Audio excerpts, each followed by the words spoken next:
예전에 한 번쯤 들어보심직한 얘기로 설교를 합니다. 한 사람이 산길을 가다가 그만 실족해서 낭떠러지로 떨어지게 됩니다. 떨어질 때쯤 간신히 나뭇가지 하나를 붙잡습니다. 그 나뭇가지에 대롱대롱 매달려 마구 소리를 칩니다. 사람 살려달라고. 급기야는 하나님까지 다급하게 찾으면서 그럽니다. 하나님, 제발 저 좀 살려주십시오. 그 순간입니다. 하늘에서 음성이 들려옵니다. 그래, 사랑하는 아들아, 내가 너 살려줄게. 내가 밑에서 너를 잘 받쳐줄 테니까 아무 걱정하지 말고 잡고 있는 그 나뭇가지 그냥 놓겠니? 이 사람 갈등합니다. 잡은 손을 놓을까 말까 한참을 고민하더니 갑자기 이렇게 소리를 칩니다. 거기 하나님 말고 다른 사람 없어. 성도가 고난당하는 이유 어떻게 이해할 수 있을까요? 성도가 고난을 당하는 까닭 도대체 누가 그걸 제대로 설명해 줄 수 있겠습니까? 사랑하는 여러분, 우리는 시작된 치료를 감사의 달로 함께 지켜가려 합니다. 지난 주일은 맥주 감사주일로 보냈습니다. 맥주 감사주일의 영적 의미는 끝에 있지 않습니다. 맥주절은 감사의 마감이 아니라 이제 감사의 시작이라 보시면 됩니다. 반년 동안 은혜 베푸신 하나님께서 남은 반년 나를 살게 해주실 것을 믿으며 그분의 은혜로 살아갈 것을 알기에 감사하면서 살자는 겁니다. 시편 50편의 23절입니다. 감사로 제사를 드리는 자가 나를 영화롭게 하나니 그의 행위를 옳게 하는 자에게, 이게 감사하는 자라는 뜻입니다. 내가 하나님의 구원을 보이리라. 하나님의 구원, 하나님의 은혜, 하나님의 능력. 도대체 하나님이 누구에게 보이시겠다고 하십니까? 감사로 하나님과 함께하는 사람입니다. 나의 삶의 이유가 되시는 하나님을 바라보고 감사하는 인생에게 하나님이 그렇게 하시겠다 하시니 오늘의 감사가 얼마나 중요할까요? 성도는 이렇게 감사하면서 사는 사람입니다. 그런데 성도가 감사하면서 사는 데 있어서 방해되는 게 있습니다. 정말 큰 장애물이 있습니다. 바로 고난입니다. 오늘의 어려움입니다. 성도가 지금에 당하는 고통입니다. 거기 하나님 외에 다른 사람 없어. 고난은 하나님조차 의심하게 만듭니다. 모든 것을 주관하시는 하나님이신데 왜 그분이 나에게 이런 고통을? 충분히 실망하기도 합니다. 이런 고통 중에 하나님 앞에 겨우겨우 나기도 힘든데 게다가 감사까지. 그러나 사랑하는 여러분, 성도가 무엇으로 삽니까? 오직 믿음입니다. 그 믿음의 결론, 그 믿음의 결과가 뭐라고 했습니까? 바로 감사입니다. 믿음은 능력입니다. 아주 탁월한 능력입니다. 믿음은 보이지 않는 것을 보게 하는 능력이라 했습니다. 바로 우리 하나님이십니다. 어떤 경우에도 그 하나님을 우리로 보게 하는 게 믿음입니다. 요즘과 같은 장마철이 되면 하늘이 자꾸 흐려집니다. 먹구름이 까맣게 들이우면 하늘의 해는 사라집니다. 그러나 그렇다고 해서 누가 하늘에 해가 없다고 말하겠습니까? 성도도 마찬가지입니다. 고난 중에서도 성도는 반드시 보셔야 합니다. 고난 저 너머에 계시는 우리 하나님이십니다. 특별히 고난 중에 우리를 더욱 아끼시고 우리를 더욱 가까이 해주시는 우리 하나님이십니다. 저는 기독교 신앙의 탁월함을 그 어디에서 보다도 장례식장에 가서 봅니다. 세상에서 제일 힘든 게 사랑하는 사람의 죽음입니다. 그러니 장례식장은 아프죠. 힘들죠. 눈물이 마르지 않습니다. 그런데 찬송해요. 그런데 노래합니다. 그런데 감사합니다. 세상 사람들이 보기에 도대체 이게 뭐냐? 충분히 그럴 수 있죠. 이걸 보면서 깨닫는 게 있습니다. 기독교 신앙의 위대함은요, 좋은 때 아닙니다. 절대로 좋은 시절이 아닙니다. 우리 기독교 신앙의 정말 위대함은 어려운 시절입니다. 힘든 시절입니다. 고난의 시절입니다. 그 신앙이 제대로 작동하더라는 거죠. 까닭은 아십니까? 우리 하나님 살아계신 줄 믿습니다. 살아계시기 때문에, 살아계실 뿐만 아니라 우리와 그 고난 중에 함께 하시기 때문입니다. 사랑하는 여러분, 이 성경은 그냥 적혀지지 않았습니다. 철저하게 고난을 바탕으로 적혀졌습니다. 신약의 성경은 더욱 그렇습니다. 신약 성경이 기록될 당시 교회와 성도들은 엄청난 핍박 아래 있었습니다. 하다 못해 성도들은 세상을 피해서 오랜 세월 땅속으로 두더지같이 스며듭니다. 그 속에서 삽니다.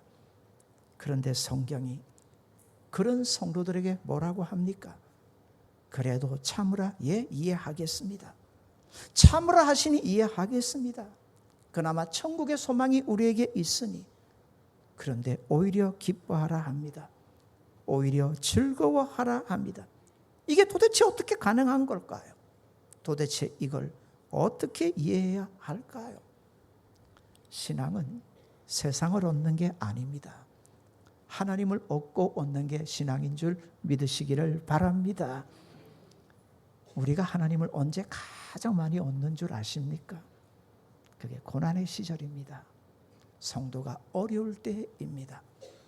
어려우면 성도는 간절히 하나님을 찾기도 하지만 고난의 시절에 우리 인생은 하나님으로 더 많이 채워지는 은혜를 경험하게 됩니다. 한번 다니엘의 세 친구를 생각해 봅니다. 느부갓네살 왕이 금신상을 만듭니다. 그 앞에 누구든지 다 절하라, 절하지 않으면 풀무불에, 극렬히 타는 풀무불에 집어 던지겠다. 세 친구는 신앙의 절개를 지킵니다. 그래도 우리는 끝까지 절하지 않겠다. 그러다가 풀무불에 던져집니다. 그런데 보십시오.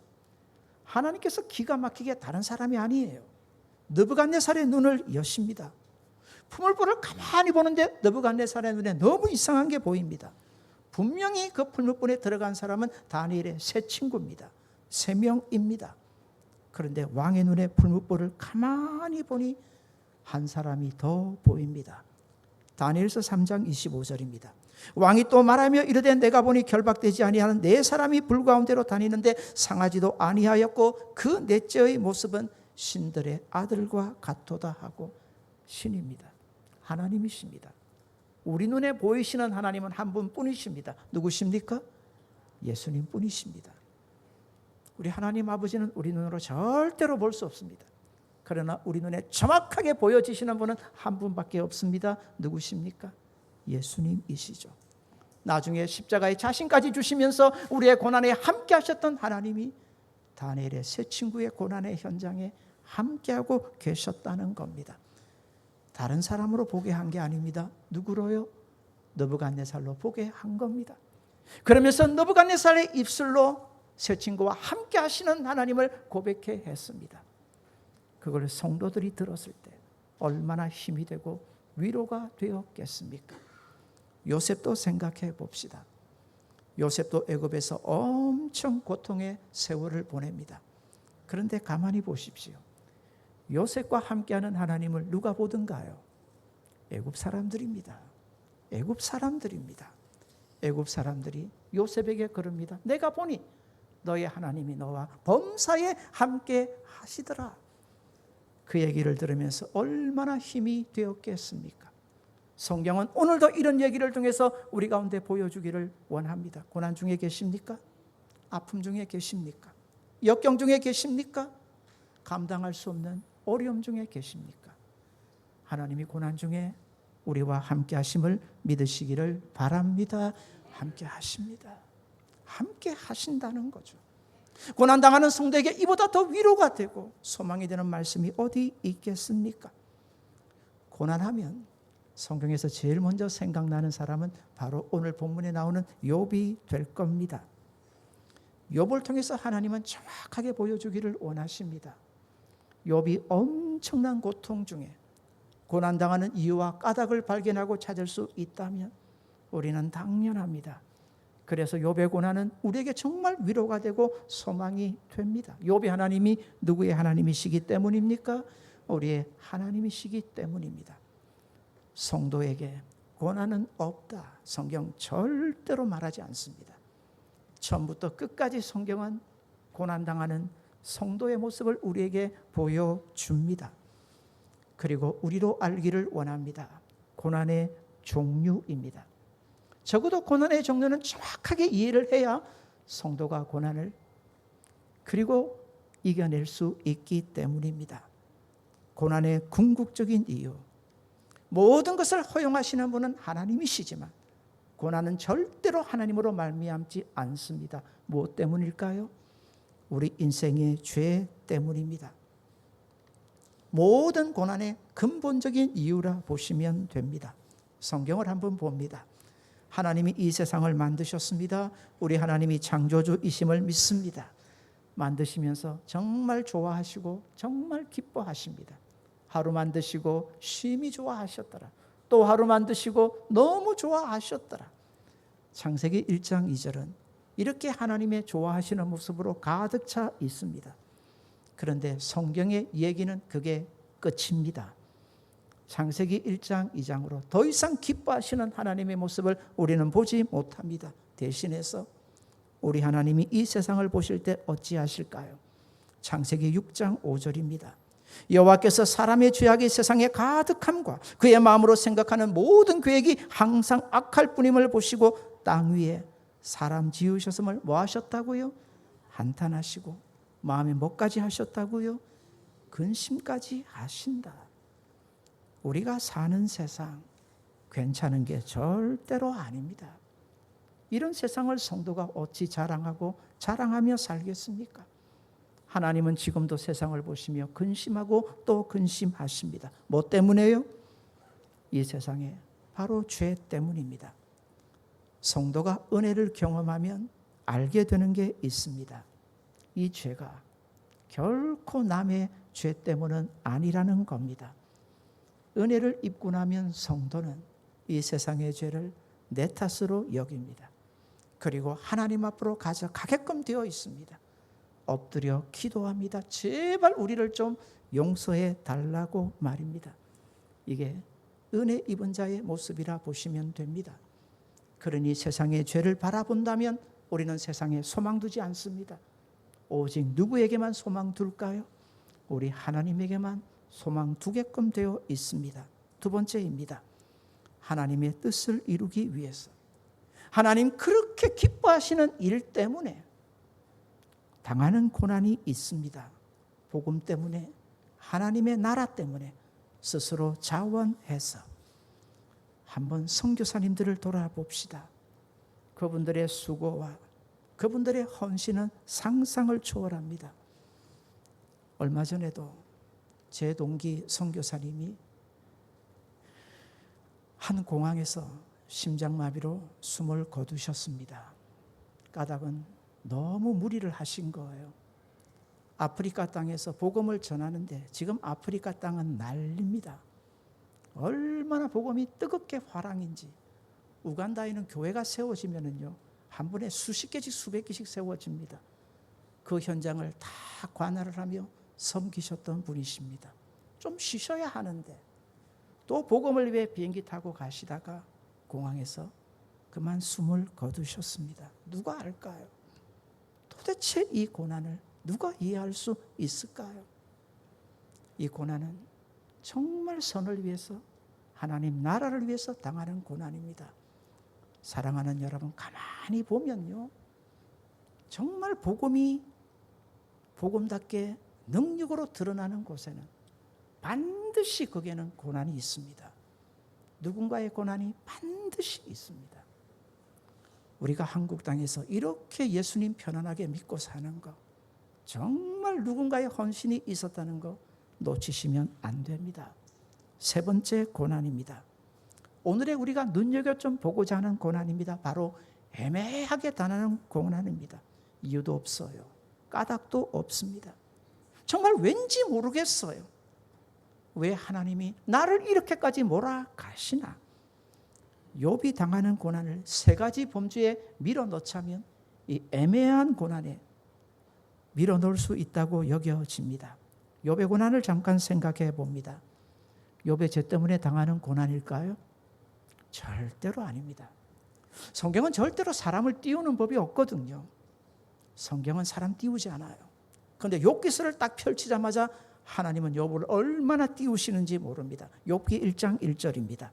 우스 땅에 욥이라 이름하는 사람이 있었는데 그 사람은 온전하고 정직하여 하나님을 경외하며 악에서 떠난 자더라. 우리는 생각합니다. 이렇게 완벽하고 완전한 자라면 이제 그 앞에는 햇볕 짱밖에 없어요. 하나님이 복 주실 것밖에 없어요. 그런데 욥이 무엇을 당합니까? 고난을 당합니다. 오해하지 마십시오. 욥의 친구들은 늑달같이 달려왔어. 욥을 위로한답시고 와서는 욥의 고난을 보고 마구 욥을 힐난하고 그리고 추궁하기 시작합니다. 욥아, 내가 보니 너가 이렇게 고통당하는 데는 이유가 있다. 다른 사람은 몰라도 너 분명히 하나님 앞에 잘못한 것 있다. 회개하라고. 얼마나 욥을 추궁하는지 모릅니다. 그런데 1장 1절은 정확하게 가르쳐 줍니다. 뭔가요? 욥은 자신의 죄 때문에 고난을 당하는 게 전혀 아니라는 겁니다. 욥의 고난에는 더욱 놀라운 하나님의 선하신 뜻이 있다는 거죠. 욥의 고난이 얼마나 심했으면 나중에 그의 아내까지 완전 무너집니다. 그리고 하는 말이 이겁니다. 욥 보고 당신 하나님 저주하고 그만 죽으라. 한번 그런데 반대로 생각해 봅시다. 욥의 고난 누가 설명하고 누가 이해하고 누가 까닭을 제시하겠습니까? 그런데 이런 욥의 고난 중에서도 이유를 찾고 까닭을 찾고 그리고 소망을 품을 수 있다면 오늘 고난 중에 있는 성도님들에게 얼마나 힘이 되고 도전이 되고 위로가 되겠느냐 하는 겁니다. 오늘 본문입니다. 오늘 본문은 특별히 10절을 중심으로 볼 텐데요. 욥의 중심을 완전히 깨뚫어 버리는 욥기서를 하나님이 왜 기록하게 하셨는지를 우리에게 보여주는 구절이라 보시면 됩니다. 흥미롭게도 오늘 이 아름다운 믿음의 고백은 욥의 입에서 나오지 않습니다. 욥의 친구 중에 한 명 엘리후라는 친구의 입에서 나옵니다. 엘리후는 친구 중에 좀 나아요. 그래도 좀 낫습니다. 세 명은 전부 욥의 죄만 추궁하는데 맨 마지막에 나오는 사람이 엘리후거든요. 엘리후는 중간편에 섭니다. 친구들도 다독이고 욥도 다독이면서 둘을 하나님께로 이끌어가는 사람이 바로 엘리후로 등장을 하거든요. 그런데 이 엘리후의 입에서 너무나 멋지고 아름다운 고난에 대한 고백이 나옵니다. 본문 10절을 제가 다시 한번 읽습니다. 읽어드릴게요. 너를 지으신 하나님은 어디 계시냐고 하며 밤에 노래를 주시는 자가 어디 계시냐고 말하는 자가 없구나. 그저 사람들은 모든 고난의 원인을 죄에서 찾습니다. 이게 인과 율입니다. 너가 잘못했으니 이렇게 고난을 받지.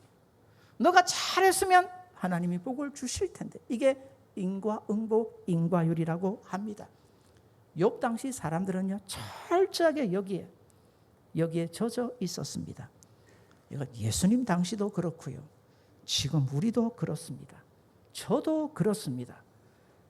뭐 하다가요 좀 잘못되면요 제일 먼저 생각나는 게 뭔 줄 아십니까? 아이고 내가 뭘 잘못했지 아닙니까? 자꾸 그 생각이 들어요. 재빨리 옮기십시오. 예수님의 십자가로 옮기십시오. 그 십자가 안에서 다시는 정죄함이 없는 줄 믿으시기를 바랍니다. 다시는 정죄함이 없어요. 없단 말입니다. 욥의 친구들이 그렇게 욥의 죄를 들추면서 욥을 힐난합니다. 그런데 엘리후는 뭐라고 그럽니까? 밤을 만드신 분이 누구시냐? 밤을 만드신 분이 누구십니까? 우리 하나님이십니다. 그 밤에 우리로 노래하게 하시는 하나님이 바로 우리의 하나님이시라. 바로 이 말을 지금 하고 있습니다. 밤을 만드신 우리의 하나님, 밤에 우리로 노래하게 하시는 하나님이 우리의 하나님이 아니냐. 사랑하는 여러분, 밤을 생각해 봅니다. 밤은요, 제가 좀 젊었을 때 그런 생각을 했었습니다. 밤이 너무 긴 거예요. 시간이 너무 아까운 거예요. 하나님 왜 이렇게 만드셨지? 낮을 좀 많이 만드시고 밤은 좀 줄여 두시지. 그래야 내가 좀 많이 활동도 하고 뭔가 내가 하면서 살 것 같은데, 낮은요 우리로 참 착각하게 하는 시간입니다.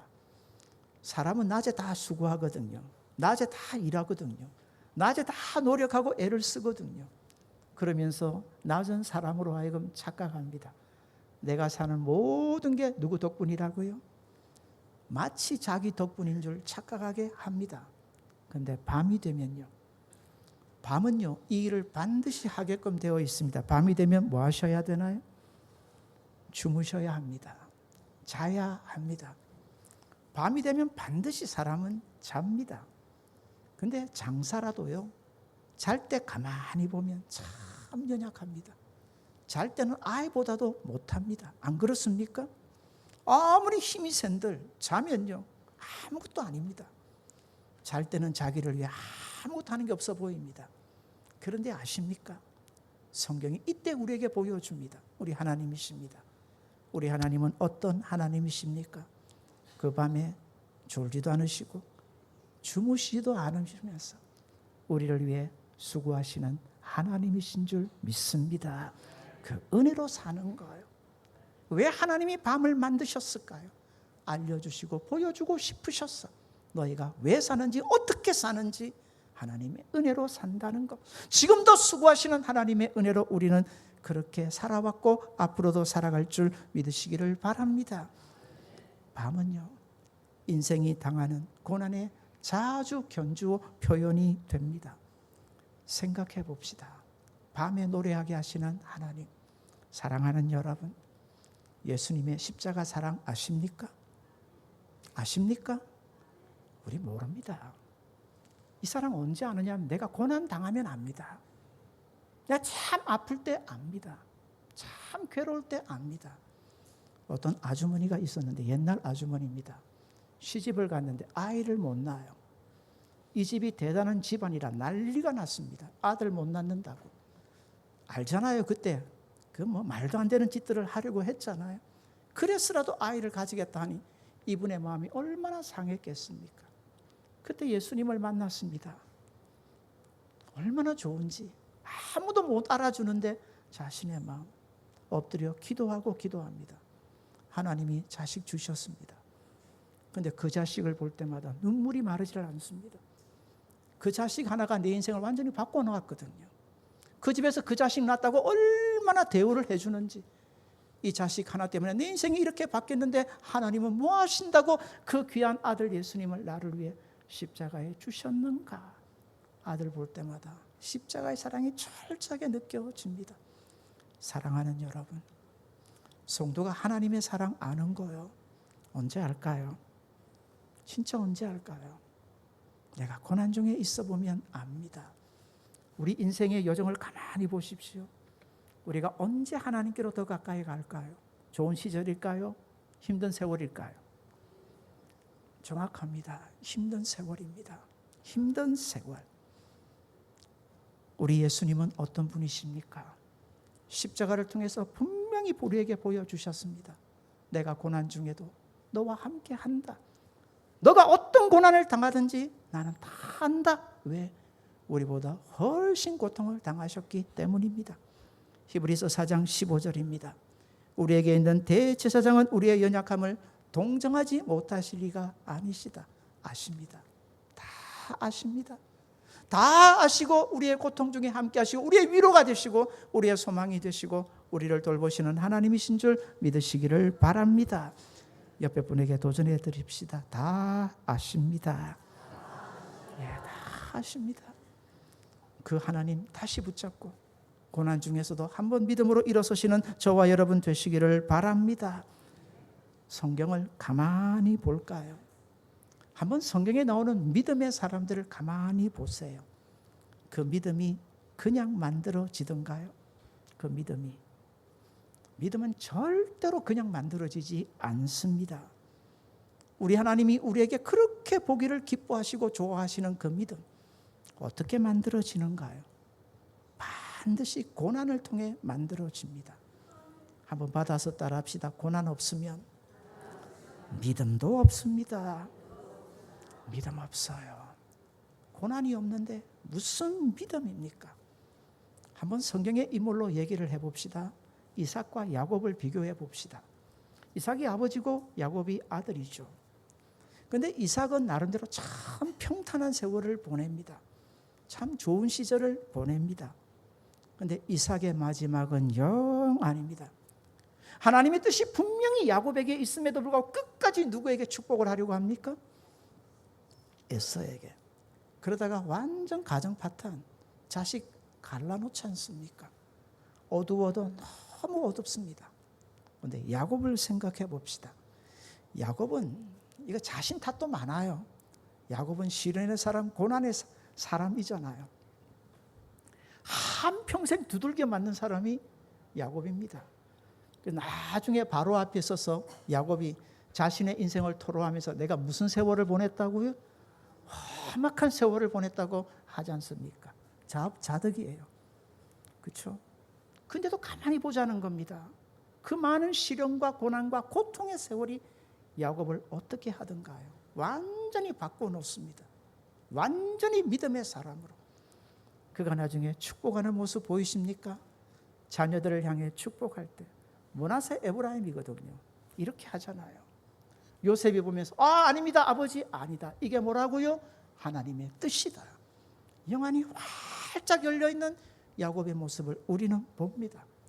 여쭙습니다. 무엇이 야곱을 이렇게 만들었을까요? 고난입니다. 그의 삶에 주어진 시련이죠. 사랑하는 여러분, 고난 왜 주실까요? 도대체 고난 왜 주실까요? 고난 없이도 우리가 하나님 가까이 하고 선한 믿음의 사람이 된다면 얼마나 좋겠어요? 근데 저도 여러분도 알잖아요. 고난을 통해 우리는 더 하나님께로 가까이 갑니다. 고난 때문에 하나님은 우리를 믿음의 사람으로 만들어가는 줄 믿으시기를 바랍니다. 성경에서 이 고난을 가장 잘 빗대어서 표현하는 재질이 있습니다. 고난은 반드시 여기에 빗댑니다. 그리고 믿음도 여기에 빗댑니다. 바로 금입니다. 믿음을 자주 금에다가 비유하는데요. 자, 금을 한번 생각해 봅시다. 우리 저 권사님 잘 아실 것 같은데 금 18K 뭔가요?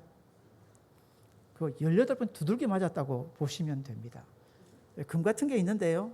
순금이 아니거든요. 그럼 계속 불에 들어갔다가 나오면서 18번 두들겨 맞는 거예요. 24K는요. 24번 두들겨 맞습니다. 26K는요. 26K 들어보신 분? 26K 없습니다. 왜냐하면 24K 24번 두들겨 맞으면요. 딱 100% 순금이 됩니다. 완전한 순금이 되어버리는 거죠. 마찬가지입니다. 정말 마찬가지입니다. 하나님이 저에게 그리고 여러분에게 가장 원하시는 것 믿음의 사람 되는 것인 줄 믿으시기를 바랍니다. 때론 그걸 위해서 우리에게 아픔도 고난도 고통도 역경도 주어지지만 잊지 마십시오. 잊지 마십시오. 우리는 그 고난을 통해 더욱 아름다운 믿음의 사람으로 만들어질 것 믿으시는 저와 여러분 되시기를 바랍니다. 욥도 마찬가지입니다. 욥기서는요 철저하게 은혜를 바탕으로 적혀진 성경입니다. 욥은 있을 때 몰라요. 욥은 있을 때 은혜라는 걸 잘 몰라요. 욥이 고난을 당하면서 다 잃고 나서야 압니다. 주신 자도 여호와십니다. 취하신 자도 여호와십니다. 하나님이 주시고 하나님이 거두시고 다 누구의 것이라고요? 하나님의 것. 이 은혜잖아요. 욥이 고난 중에 아는 거예요. 내가 수고하고 내가 잘났어, 내가 대단했어. 그동안 가졌던 것 같은데 돌아보니 다 무엇이더라? 하나님의 은혜이더라. 욥은 여기서 멈추지 않습니다. 욥은 결국 이 하나님을 만나고 맙니다.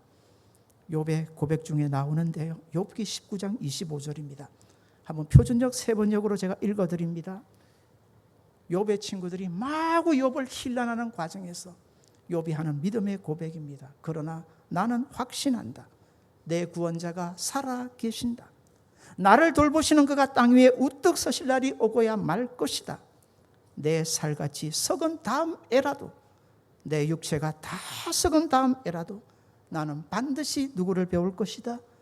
나의 하나님을 배울 것이다. 아멘. 누구에 대한 고백입니까? 우리 귀한 예수님에 대한 고백이라 보시면 됩니다. 구속자가 있다. 내게는 나를 구속해 주실 분이 있다. 지금이 아니면 나중에 저 하나님의 나라에서까지라도 나는 반드시 그분을 보고야 말 거다. 욥을 이렇게나 바꿔놓은 게 무엇입니까? 바로 욥의 고난이었습니다. 사랑하는 여러분, 이렇게 놓고 본다면 우리 성도에게 고난은 뭘까요? 고난을 좋아하는 사람 아무도 없습니다. 고난을 가까이 하고 싶은 사람은 아무도 없습니다. 그러나 하나는 기억합시다. 많은 사람들은 고난을 징계로 봅니다. 잘못해서 얻어맞는 거지. 잘못해서 얻어 터지는 거지. 그러나 신앙의 세계에서는 다릅니다. 한 번 더요. 고난 없으면 뭐도 없다고요? 믿음도 없습니다. 그렇다면 고난은 우리에게 뭘까요? 징계 아닙니다. 고난은 성도에게 변장하고 찾아온 놀라운 하나님의 축복인 줄 믿으시기를 바랍니다. 그 고난을 통해서 우리가 하나님을 얻고 더 얻을 수 있기 때문입니다. 제가 알고 있는 가요가 하나도 없거든요. 근데 가요 가사 하나를 제가 불러드릴 텐데 딱 들어보면 아실 겁니다. 자, 가사를 제가 불러드릴게요. 내가 만약 괴로울 때면 내가 위로해 줄게. 내가 만약 서러울 때면 내가 눈물이 되리. 어두운 밤 험한 길 걸을 때 내가 너의 등불이 되리. 허전하고 쓸쓸할 때 내가 너의 벗 되리라. 아시죠? 모르시는 척 하지 말고요. 아시죠? 네. 윤복희 권사님이 불렀던 여러분이라는 노래입니다. 이 노래가 하도 좋아서 요즘 젊은 가수들도 많이 리메이크를 해서 그렇게 부르더라고요. 근데 이 노래가 만들어진 배경입니다. 이 노래를 누가 만들었느냐 하면 윤복희 권사님의 오빠 되는 지금은 목사님이죠. 윤향기 목사님이 만들었습니다. 동생이 국제가요제에 나간다는 소식을 듣고 이 노래를 만들었는데 이때 윤향기 목사님은 죽을 병에 걸려 있었습니다. 폐결의 말기 판정을 받고요. 병원에서 당신은 이제 6개월밖에 못 산다. 이때 만들어진 노래가 이 노래인데 이 노래의 배경이 되는 성경 구절이 하나 있습니다. 바로 이사야서 41장 10절입니다. 읽어드립니다. 두려워 말라 내가 너와 함께함이라. 놀라지 말라 나는 내 하나님이 됨이라. 내가 너를 굳세게 하리라. 참으로 너를 도와주리라. 참으로 나의 의로운 오른손으로 너를 붙들리라. 이 가사를 붙잡고요. 그 가요 가사를 한번 제가 다시 한번 읽어드릴 텐데 비교해 보십시오. 내가 만약 괴로울 때면 내가 위로해 줄게. 누가요? 우리 하나님이신 거예요. 내가 만약 서러울 때면 내가 눈물이 되어 줄게. 어두운 밤 험한 길 걸을 때 내가 너의 등불이 되리. 허전하고 쓸쓸할 때 내가 너의 벗 되리라. 사랑하는 여러분, 성도의 고난 중에 우리 하나님은 이렇게 함께 하시는 줄 믿으시기를 바랍니다. 여러분이라는 가요의 끝에 가사는 이렇게 끝납니다. 만약 내가 외로울 때면 누가 나를 위로해 주지? 여러분, 이게 하나님의 독백 같지 않습니까? 십자가에서 자신의 목숨까지 내어주시고 오늘도 이 땅을 바라보십니다. 하나님 없이 괜찮다 설쳐되는 세상을 바라볼 때 하나님의 마음이 얼마나 무거우시겠습니까? 도대체 누가 가서 나의 사랑을 이 세상에 알게 해주겠느냐 하는 겁니다. 사랑하는 여러분, 하나님이 그러십니다. 저와 여러분이라고. 십자가의 사랑 알고 있는 저와 여러분이라고. 우리가 그 사랑 알기에 나가라 하십니다. 그리고 이렇게나 우리를 사랑하시는 하나님의 사랑 나누고 전해주라 하십니다. 사랑하는 여러분, 고난 중에서도 우리 기억합시다. 어떤 고난, 어떤 어려움 중에 계십니까? 하나님은 끝까지 여러분의 친구 되시고 보태시는 줄 믿으시기를 바랍니다. 고난 중에 우리 붙잡으시고 마침내 그 고난을 우리 하나님이 이겨내게 하실 줄 믿으시기를 바랍니다. 고난을 통해 우리도 믿음의 사람으로 하나님 앞에 나아가는 복 있는 성산의 성도님들 되시기를 바랍니다. 고난 없으면 믿음도 없습니다. 고난을 통해 우리는 하나님을 더 얻고 더 얻고 더 얻는 복 있는 사람 반드시 되게 하실 줄 믿습니다. 고난을 통해 무너지지 않고요. 고난을 통해 우리 하나님 붙잡고 믿음으로도 하나님 앞에 가까이 나가는 복 있는 성산의 성도님들 되시기 바랍니다. 주신 말씀으로